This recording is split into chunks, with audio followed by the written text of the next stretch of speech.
E agora, para darmos início ao painel 1, Política Energética, Expansão da Geração na Era Pós-Hidrelétrica, convidamos ao palco o doutor Alexandre Ullig, do Instituto Ascende Brasil.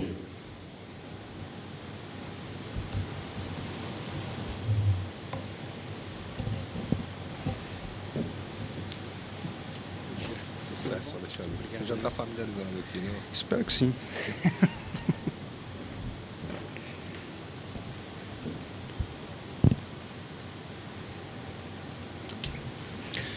Bom dia, meu nome é Alexandre Ullig, como foi apresentado, é um prazer tê-los conosco. Eu fiquei responsável por apresentar aos senhores esse primeiro painel, que discutirá como será nossa matriz elétrica quando o potencial hidrelétrico brasileiro, viável do ponto de vista social, ambiental e econômico, estiver totalmente explorado. Algo inimaginável alguns anos atrás. Para nos ajudar nessa análise, nós trouxemos o Julian Cricklow, consultor da Bain Company, que nos dará uma visão internacional, o senhor Altino Ventura, secretário de Planejamento do Ministério de Minas e Energia, que nos dará uma visão do governo sobre como o encerramento do potencial hidráulico será enfrentado, e para debater o tema, 3 grandes especialistas, os professores Sérgio Bajai, da Unicamp, Hildo Sauer, da Universidade de São Paulo, e o consultor José Luiz Alqueres. Esta apresentação foi estruturada em 4 tópicos. Primeiro, uma visão da matriz elétrica brasileira atual. Em seguida, conheceremos um cenário proposto pela Agência Internacional de Energia para a matriz brasileira, elétrica brasileira em 2035. E no terceiro tópico, como será a matriz elétrica na impossibilidade de desenvolvermos parte do potencial hidrelétrico brasileiro, previsto para atender à oferta de demanda de energia, e, finalmente, os desafios e uma série de perguntas que serão objeto das análises pelos nossos keynote speakers e, posteriormente, discutidas pelos nossos debatedores. Bom, analisando a matriz elétrica atual, o que nós observamos é que, durante muito tempo, a oferta de energia foi praticamente totalmente atendida por hidrelétricas. Em 2000, com um período de seca que nós tivemos em 2001, parte da oferta passa a ser atendida por outras fontes, principalmente termoelétricas. E, novamente, em 2011, nós observamos uma outra redução na oferta de energia por hidrelétricas. Atualmente, cerca de 70% é o que as hidrelétricas fornecem de energia, que são complementadas por parte gás natural e biomassa. Quando nós analisamos o que isso provoca em termos de emissões de gases de efeito estufa, e no final do ano nós teremos uma conferência para discutir qual será o compromisso que cada um dos países assumirá, quando nós observamos as emissões brasileiras, nós podemos dividi-las em praticamente 3 grandes partes. A primeira, o grande setor responsável pelo desmatamento é o setor da agricultura, responsável por 1/3 das nossas emissões. Outro terço é decorrente do desmatamento ilegal, do uso de florestas. E a terceira parte, o terceiro grande grupo, é o setor de energia. Dentro do setor de energia, e isso é importante reforçar, nós temos o setor elétrico e outros consumos, outros usos de energia, tanto no setor industrial como no setor de transportes. Quando nós olhamos mais atentamente para o setor elétrico, que é o gráfico aqui de baixo, nós observamos 3 patamares. O primeiro até mais ou menos o ano de 2000, onde o setor elétrico emitia da ordem de 10 milhões de toneladas de gás carbono equivalente. Um outro patamar, que coincide com o período posterior ao uso mais intenso de termoelétricas, ele sobe vai para 20 milhões de toneladas de CO2 equivalente. E agora, a partir de 2011, 2012, nós observamos um aumento significativo, ou seja, as emissões elas praticamente triplicam. Isso pode acender uma luz e falar, puxa vida, o setor elétrico emite muito, e olha o que aconteceu nos últimos anos. Se nós compararmos as emissões do setor elétrico brasileiro com as emissões totais do Brasil, mesmo com esse grande salto, isso representa da ordem de 3,5% das emissões brasileiras. Ou seja, para o setor elétrico, isso é muito pouco, se nós compararmos com os demais países. Se nós olharmos os períodos anteriores, esse valor chegava a pouco mais de 1%. O setor elétrico brasileiro é um setor pouco emissor de gases de efeito estufa. Bom, tivemos uma visão atual, como que a Agência Internacional de Energia, rodando os seus cenários, concluiu como será a nossa matriz elétrica em 2035. Bom, durante boa parte do tempo e nos últimos anos, o setor elétrico, o hidrelétrico, foi responsável por abastecer cerca de 80% das nossas necessidades de eletricidade. Esse número ele será reduzido para algo em torno de 60%, ou seja, haverá uma redução bastante significativa nos próximos 20 anos. Isso são cenários, isso obviamente são previsões, considerando o que está previsto para o Brasil, as fontes mais econômicas, ideais do ponto de vista social, econômico e ambiental. Em 2035, a previsão é que a energia eólica entre com uma participação bastante significativa, hoje menos de 1%, passa a ser quase 10% da matriz elétrica, e outra fonte que ganha bastante destaque é a biomassa. A biomassa também ganha destaque, indo para 8%, hoje é algo em torno de 5%, mas o gás natural passa a ter um papel bastante importante na matriz elétrica brasileira. Em termos de potência, a previsão é que boa parte dessa necessidade futura, a previsão é que, em termos de potência instalada, o Brasil dobre a sua capacidade de fornecer energia, ou seja, atualmente nós temos da ordem de 130 a 140 gigawatts de potência, serão acrescidos mais 146 gigawatts de potência. Ou seja, em termos de oferta de energia, a oferta dobra nos próximos 20 anos. E duas fontes contribuem de forma bastante forte para esse crescimento. A hidroeletricidade, ou seja, a previsão é que a partir de 2035 é que a hidroeletricidade caia de forma significativa, ou seja, existe ainda um potencial, e um potencial não desprezível para ser explorado, e o gás natural, com cerca de 30 gigawatts de potência instalada. Uma outra fonte muito importante nesse período, que deve crescer também, é eólica, que deve adicionar cerca de 22 gigawatts de potência. Quando nós olhamos para a hidroeletricidade de forma mais específica, o Brasil tem um potencial da ordem de 250 gigawatts de potência, o potencial total. Já foram explorados cerca de 80 gigawatts, ou seja, ainda resta um potencial bastante significativo a ser explorado. E, atualmente, o grande potencial a ser explorado, o que é mostrado nessas barras cor de violeta, né, está na região norte. E quando nós olhamos de forma mais detalhada para a região norte, nós começamos a observar uma série de dificuldades, e a principal delas para explorar esse potencial, e esses pontos vermelhos mostram as usinas hidrelétricas em planejamento. Ou seja, boa parte dessas usinas elas estão próximas ou de uma unidade de conservação, representada no mapa com esse verde mais claro, ou de uma terra indígena, representada no mapa com esse marrom mais claro. Então, uma parte significativa das usinas, elas estão localizadas de forma muito próxima, ou de uma terra indígena, ou de uma unidade de conservação, e se não estão próximas, elas chegam a estar até dentro de alguma dessas áreas protegidas.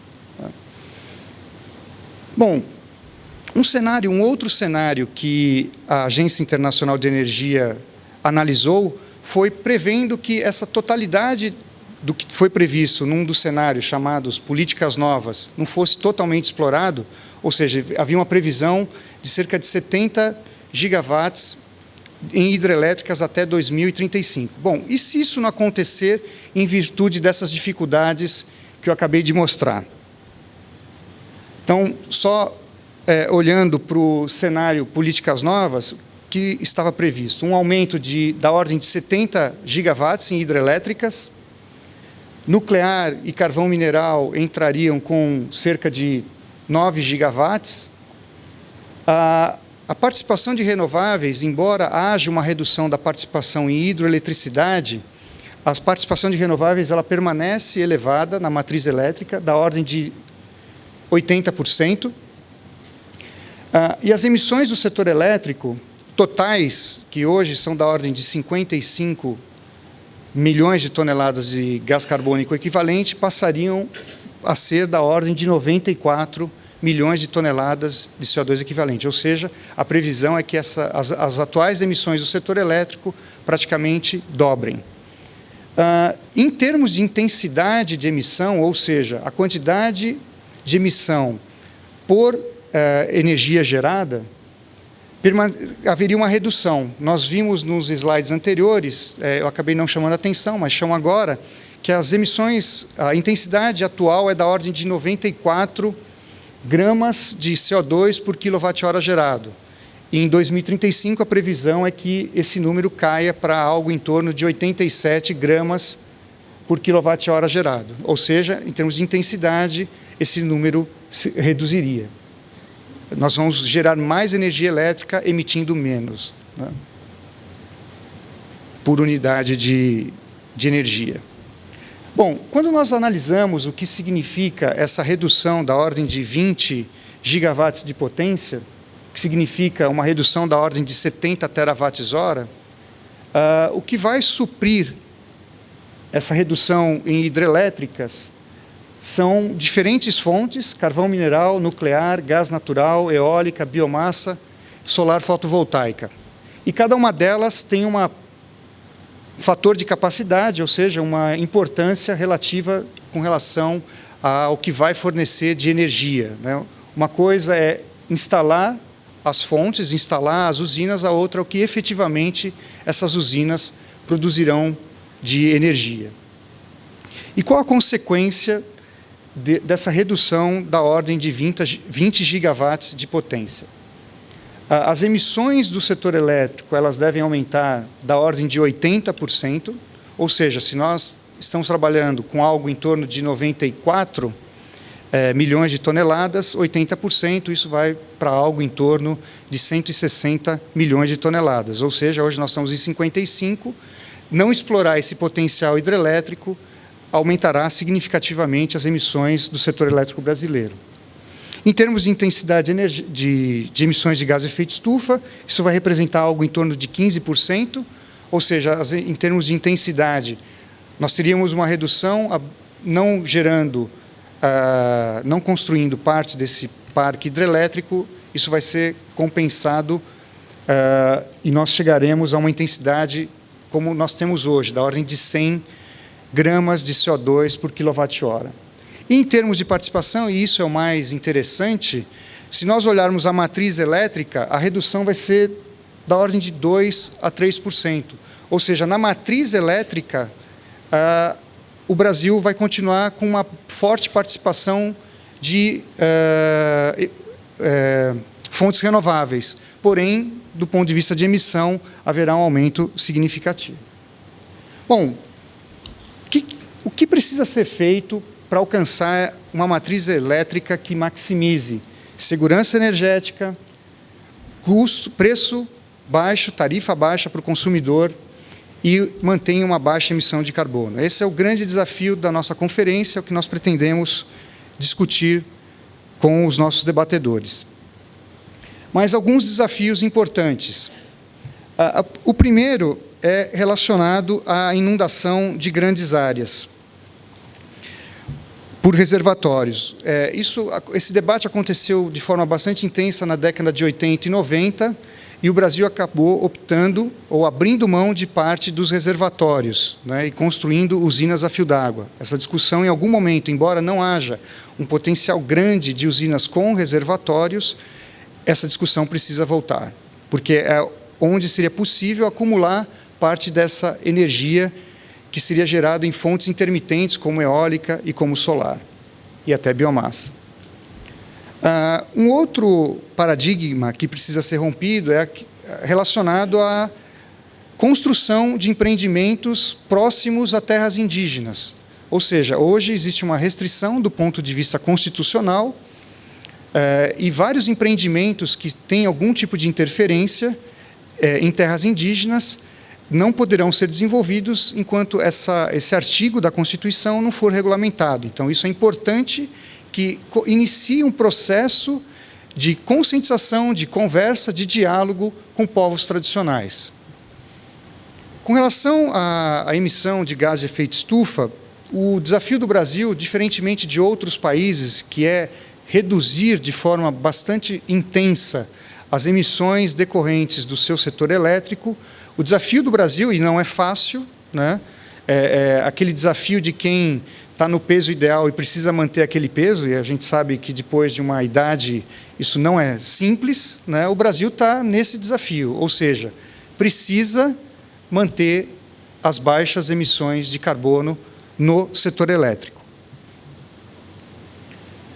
Quando nós olhamos as questões relacionadas à diversidade de fontes, as fontes elas precisam competir em igualdades de condições, ou seja, não adianta construir algumas usinas de uma determinada fonte, como, por exemplo, eólica, longe do centro de carga e não considerar os custos, por exemplo, de trazer essa energia para o centro de carga. Então, é importante que, nos custos que são avaliados para avaliar e escolher cada uma das fontes, todos os custos incorridos sejam considerados. A energia nuclear, que pode ser uma alternativa importante na era pós-hidrelétrica, precisa ter os seus obstáculos debatidos de forma rápida e abertamente. Nós sabemos que qualquer alteração na Constituição, e uma delas é necessária, precisa uma discussão, um período muito longo. Então, isso é importante que ocorra. Então, custos, a inflexibilidade, questões relacionadas ao financiamento e à participação privada, que é algo que a Constituição não permite, tenham esses temas debatidos. E, finalmente, com relação à segurança energética, a oferta de eletricidade por termoelétricas precisa ser constantemente avaliada. E, para isso, nós, no painel de debates, e também passamos esse desafio para os keynote speakers, de discutirmos as seguintes questões. Quais serão os efeitos de uma redução da participação de hidroeletricidade na matriz elétrica? Quais serão as fontes que substituirão as hidrelétricas no futuro? Quais as mudanças necessárias para lidar com essa transição? Mudanças regulatórias, mudanças na Constituição?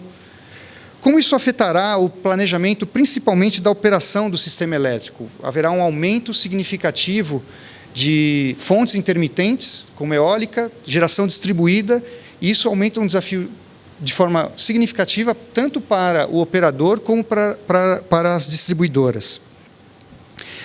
Quais serão os principais desafios socioambientais? Ou seja, nós reduzimos a participação de hidroeletricidade, nós conhecemos os desafios, quais serão os futuros desafios socioambientais?